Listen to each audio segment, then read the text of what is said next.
Senhor presidente, senhoras e senhores senadores, a evolução das conjunturas históricas apresenta, por vezes, coincidências surpreendentes e benfazejas. O Brasil e a Igreja Católica se viram ambos, no período recente, frontalmente desafiados a superarem graves e arraigadas mazelas. No Vaticano, rumorosos escândalos de corrupção evidenciaram a necessidade de mudanças nas estruturas financeiras e administrativas, instigando ventos de renovação. No Brasil, a longamente acumulada indignação popular com os constantes desvios e desperdícios dos recursos públicos explodiu no mês de junho em gigantescas manifestações de rua que se espalharam por todo o país, deixando claro que a sociedade não mais tolera esses comportamentos por parte dos governantes. E foi justamente nesse momento de transformação para a Igreja e para o Brasil que nosso país se tornou o destino da primeira viagem internacional do pontificado de Francisco, o Papa que encarna, não apenas por suas ideias, mas principalmente por seu comportamento, o alvorecer de um novo tempo do catolicismo. No Brasil de 2013, onde multidões tomaram as ruas em protesto contra a incúria de tantos governantes, o Papa Francisco veio como um homem certo na hora certa, trazendo as mensagens necessárias para este momento. Cada gesto do Papa Francisco se constitui um exemplo de humildade e dedicação ao próximo, especialmente aos mais necessitados e àqueles que padecem. Seu claro desapego ao luxo, aos privilégios, à própria característica, a pompa característica do cargo que ocupa, representa uma lição, um ensinamento a ser absorvido por tantos integrantes da elite deste país que costumam se comportar como se tivessem direito assegurado a todos os confortos, facilidades e riqueza com os quais o brasileiro comum não pode sequer sonhar. Confirmando aquilo que já se observava desde sua eleição em março passado, Francisco veio ao Brasil como Papa da simplicidade e da austeridade. Um Papa humilde, que se preocupa com os humildes, que prefere vestimentas mais simples e adereços mais modestos, que dispensa os acessórios papais faustosos.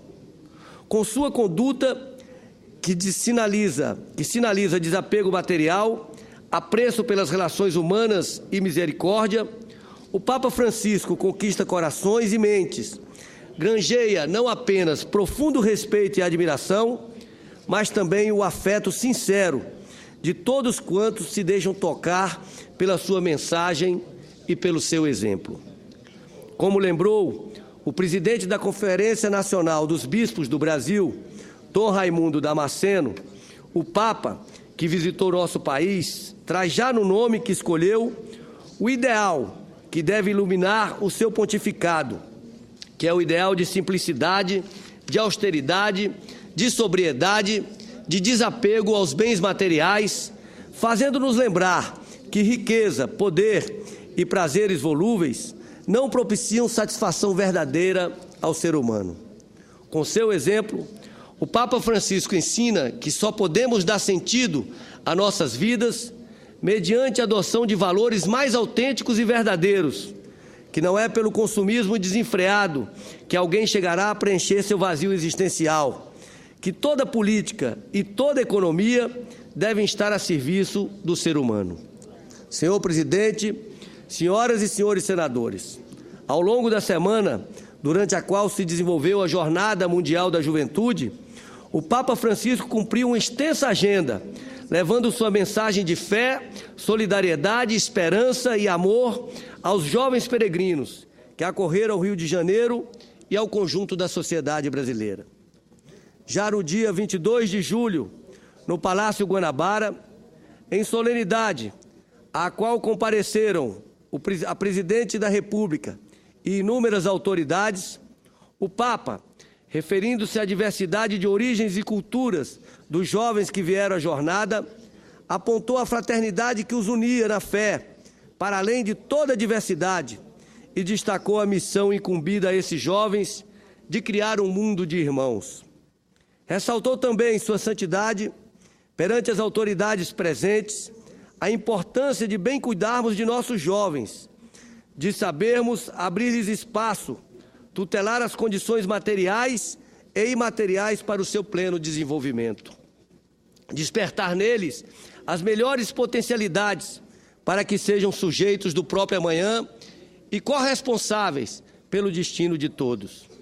Quando de sua visita ao Santuário Nacional de Aparecida, e lá estive também, o Santo Padre centrou sua fala na necessidade de transmitir aos jovens os valores que farão deles construtores de um país e de um mundo mais justo, solidário e fraterno. Pediu ele que encorajemos a generosidade que caracteriza os jovens, acompanhando-os no processo de se tornarem protagonistas na construção de um mundo melhor, haja vistas que representam eles um motor potente para a transformação da sociedade. Ao visitar o Hospital de São Francisco, dedicado ao tratamento de dependentes químicos, o Papa lembrou-nos de que é no acolhimento e no serviço aos nossos irmãos que sofrem que podemos encontrar a verdadeira alegria, tal como descobriu o jovem santo de Assis. Denunciando a frequente prevalência do egoísmo nas nossas sociedades, o Papa conclamou-nos a aprender a abraçar aqueles que passam necessidade. Apontou ainda que devemos enfrentar os problemas que estão na raiz do uso das drogas, promovendo maior justiça, educando os jovens para os valores que constroem a vida comum, acompanhando quem está em dificuldade e dando esperança no futuro. Em Varginha, uma comunidade bastante carente do Rio de Janeiro, Papa Francisco afirmou que o povo brasileiro, sobretudo as pessoas mais simples, podem dar ao mundo uma grande lição de solidariedade. Dirigindo-se às pessoas que possuem mais recursos, às autoridades públicas e a todas as pessoas de boa vontade comprometidas com a justiça social, o Papa apelou para que não nos cansemos de trabalhar por um mundo mais justo e solidário, pois ninguém pode permanecer insensível às desigualdades que ainda existem no mundo. Na mesma oportunidade, Papa Francisco fez questão de manifestar seu apoio aos esforços que a sociedade brasileira tem feito para integrar todas as partes do seu corpo, incluindo as mais sofridas e necessitadas, por meio do combate à fome e à miséria. O som está funcionando? O som está funcionando, presidente? Argumentou ele que nenhum esforço de pacificação poderá ser duradouro, que não poderá haver harmonia e felicidade para uma sociedade que ignore, que deixe à margem, que abandone na periferia parte de si mesma. Mais uma vez, lembrou o Papa, que somente quando se é capaz de compartilhar é que se enriquece de verdade, que tudo aquilo que se compartilha se multiplica. No sábado passado, no Teatro Municipal, no Rio de Janeiro, o Papa teve um encontro com lideranças políticas, empresariais, acadêmicas, religiosas, culturais e diplomáticas, ocasião em que proferiu um discurso de riquíssimo conteúdo. Começou sua santidade manifestando sua esperança de que nossa pátria possa continuar a se desenvolver no pleno respeito aos princípios éticos fundados na dignidade transcendente da pessoa humana. Afirmando a importância de se valorizar a originalidade dinâmica que caracteriza a cultura brasileira, com sua extraordinária capacidade para integrar elementos diversos, o Papa destacou que o modo cristão de promover o bem comum e a felicidade de viver é fazer que a humanização integral e a cultura do encontro e do relacionamento se fortaleçam. Discorrendo sobre a responsabilidade social, Papa Francisco apontou que o futuro exige de nós uma visão humanista da economia e uma política que realize cada vez mais e melhor a participação das pessoas, evitando elitismos e erradicando a pobreza. Com muita clareza, afirmou ele que a via a seguir é aquela em que ninguém fique privado do necessário e que a todos sejam asseguradas dignidade, fraternidade, solidariedade. Asseverou também o Papa que a laicidade do Estado favorece a convivência pacífica entre religiões diversas. Sem assumir como própria qualquer posição confessional, o Estado deve respeitar e valorizar a presença do fator religioso na sociedade, favorecendo as suas expressões concretas. Em belas e inspiradas palavras, Papa Francisco concluiu, afirmando que a fraternidade entre os homens e a colaboração para construir uma sociedade mais justa não constituem uma utopia, mas são o resultado de um esforço harmônico de todos em favor do bem comum. Senhor presidente, senhoras e senhores senadores, sob inúmeros aspectos, o Brasil beneficiou-se pelo fato de a 28ª Jornada Mundial da Juventude haver se realizado na cidade do Rio de Janeiro.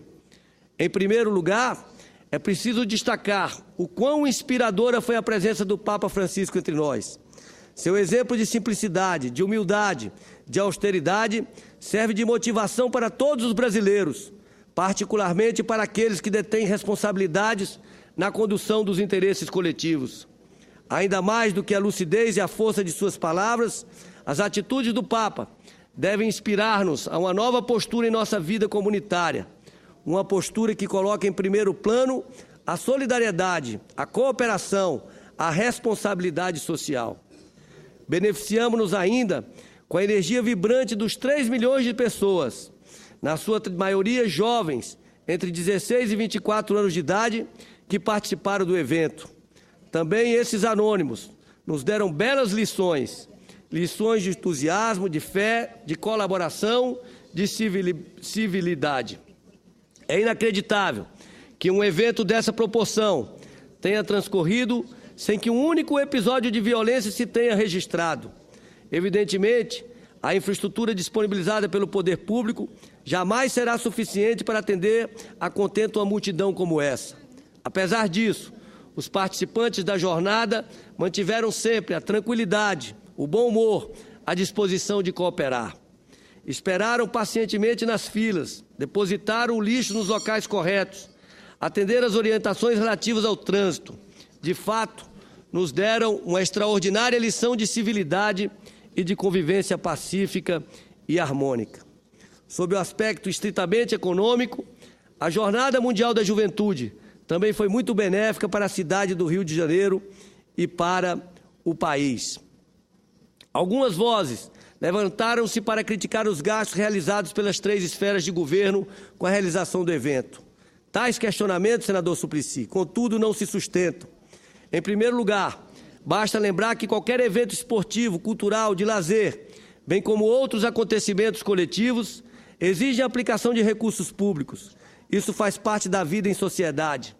É assim no carnaval, nos torneios esportivos, nas viradas culturais e até mesmo nas manifestações de rua.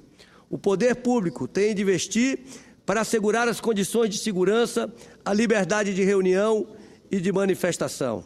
Em segundo lugar, deve-se considerar que os resultados econômicos da Jornada Mundial da Juventude em muito excederam os investimentos realizados pelo poder público com vistas à sua realização.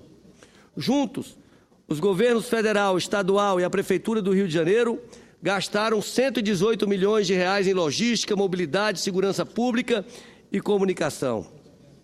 No entanto, o volume de recursos injetados na cidade do Rio de Janeiro, em consequência do evento, ascende a nada menos que 1 bilhão e 800 milhões de reais, de acordo com a pesquisa realizada pela Universidade Federal Fluminense, em parceria com a Secretaria Estadual de Turismo, representando um impacto econômico 17 vezes maior do que aquele ocasionado pela Copa das Confederações. Os organizadores da jornada, senador Rubem Figueiró, por seu turno, estimaram que o evento tenha gerado mais de 20 mil empregos diretos. Bares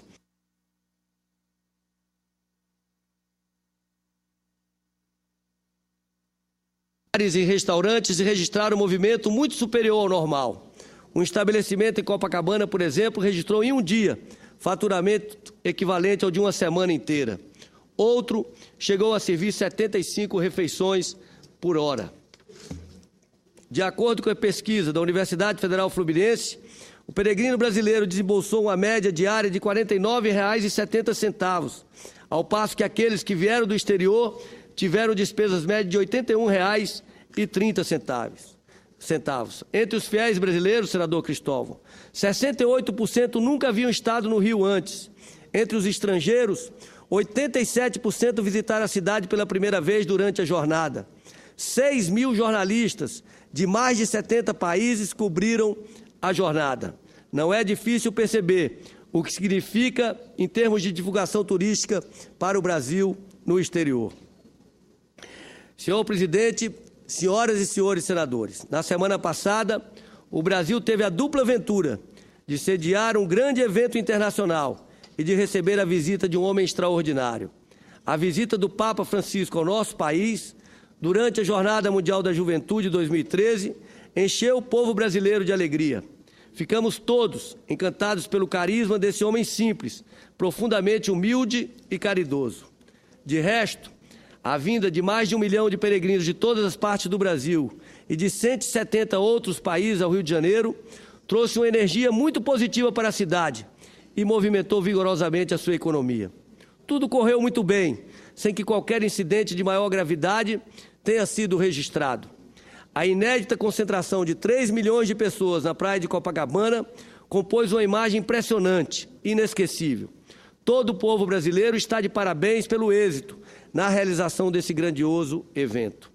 E finalizo esse pronunciamento pedindo para que conste nos anais dessa casa as palavras de Frei Beto, em brilhante artigo publicado no jornal O Globo, desta segunda-feira, 29 de julho, intitulado Bem-vindo, Papa Francisco, onde ele resume toda a contribuição importante, o exemplo importante, o exemplo de austeridade, de simplicidade trazido pelo Papa Francisco.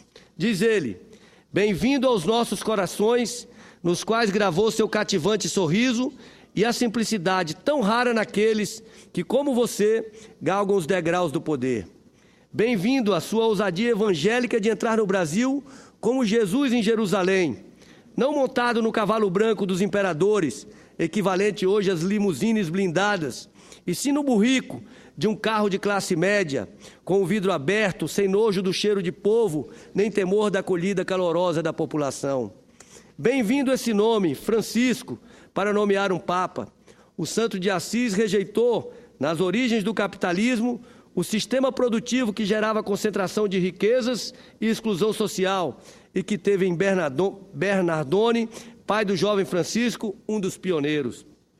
Bem-vindo à opção pelos pobres, à denúncia da corrupção dentro e fora da igreja e da globalização da indiferença diante dos fluxos migratórios provocados pela miséria semeada na África pelo colonialismo europeu. Bem-vindo ao colocar mais água no feijão de todos que, comprometidos com a justiça social, não se cansam de trabalhar por um mundo mais justo e solidário. Bem-vindo, Francisco, ao grêmio de todos que combatem a cultura do descartável e, como você, acreditam que a medida da grandeza de uma sociedade é dada pelo modo como esta trata os mais necessitados, que não tem outra coisa senão a sua pobreza. Bem-vindo à Igreja, advogada da justiça e defensora dos pobres, diante das intoleráveis desigualdades sociais e econômicas que clamam ao céu, como você enfatizou ao fazer eco ao documento de Aparecida. Não mais uma igreja que, sob o pretexto de não se meter em política, se aninha à sombra dos ricos e poderosos, cala a voz de seus profetas, prega a cruz de Jesus, mas se recusa a carregá-la por considerar difamações e perseguições uma maldição e não uma bem-aventurança.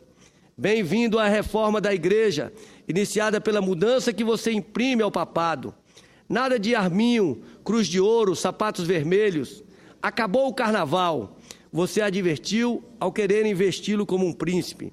Nada de tratá-lo por sua santidade, sumo pontífice, santo padre, e sim apenas por papa, bispo de Roma, servo dos servos de Deus. Bem-vindo, Francisco, à urgência de abrir os altares aos sacerdotes casados e às mulheres vocacionadas ao sacerdócio, e os sacramentos aos casais que contraíram segundas núpcias.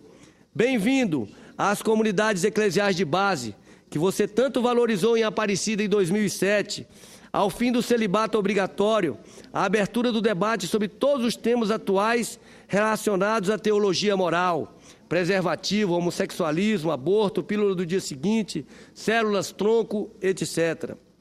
Bem-vindo à reforma da Cúria Romana e à sua iniciativa de nomear uma comissão de 8 cardeais dos 5 continentes para assessorá-lo na profilaxia da Igreja. Queira Deus que sejam extintos o Banco do Vaticano e também as nunciaturas apostólicas, de modo a valorizar, no espírito colegiado do Vaticano II, as conferências episcopais. Bem-vindo, Francisco, a esse mundo globo colonizado, que tanto necessita de um Papa que seja expressão de Jesus e São Francisco, tolerante, amigo dos pobres, misericordioso, alegre, servidor da justiça, capaz de respeitar as diferenças religiosas e denunciar as causas das desigualdades sociais. Deus o conserve e Francisco de Assis o encoraje. Era isso que eu tinha a dizer, senhor presidente, agradecendo a gentileza do senador Cristóvão Buarque de trocar comigo o momento desse pronunciamento. Muito obrigado. Meus cumprimentos, senador Rodrigo